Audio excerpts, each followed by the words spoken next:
Hello. A quarter century ago, travel around North America was quite easy to do.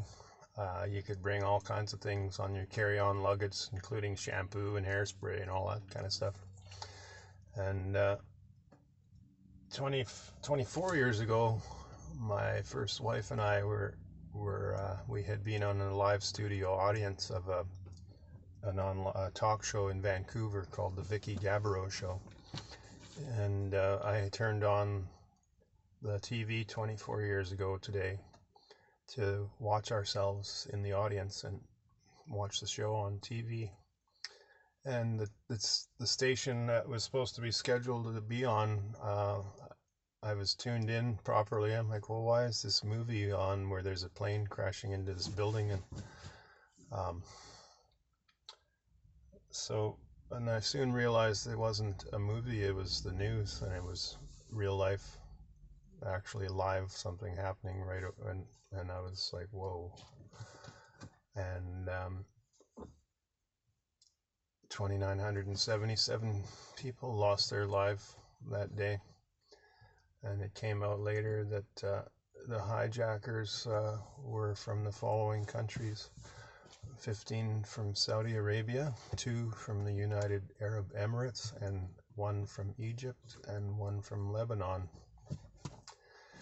And the response to this,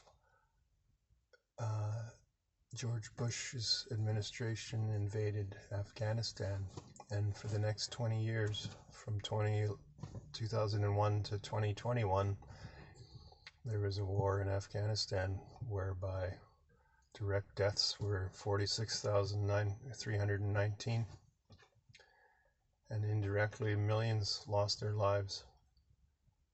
And in 2003, Benjamin Netanyahu had already been Prime Minister of Israel once, and as a private citizen, he addressed Congress in 2003 and testified to the presence of weapons of mass destruction in Iraq, and almost as though George Bush Jr. needed to pick up where his dad, George Bush Sr., had left off with the war, the first Gulf War.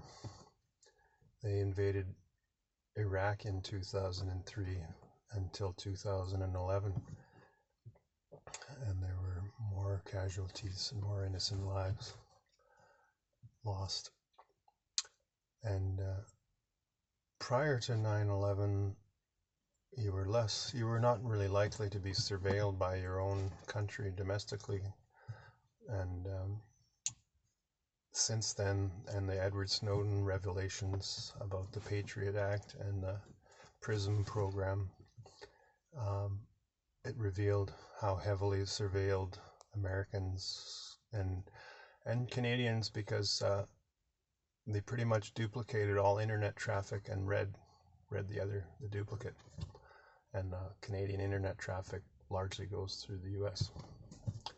So these were supposed to be temporary countermeasures, and they've become a way of life, and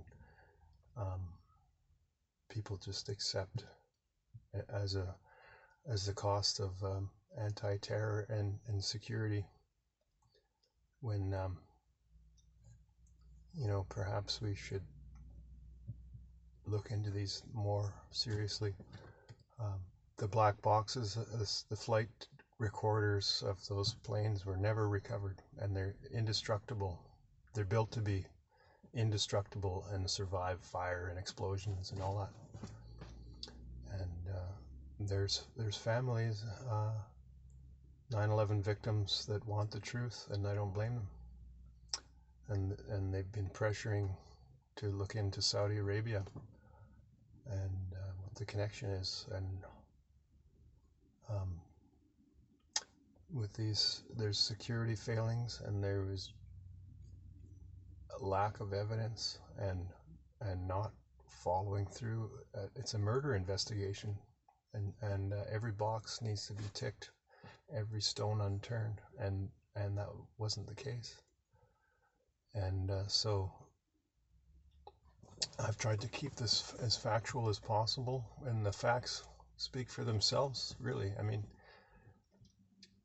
it was the only time and the only time since that high-rise built of steel collapsed, and the official reason was fire.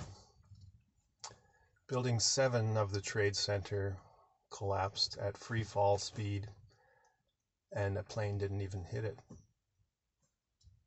So that's that. I want to remember the 2,977 lives that were lost 24 years ago today, and acknowledge that our lives have not been the same since.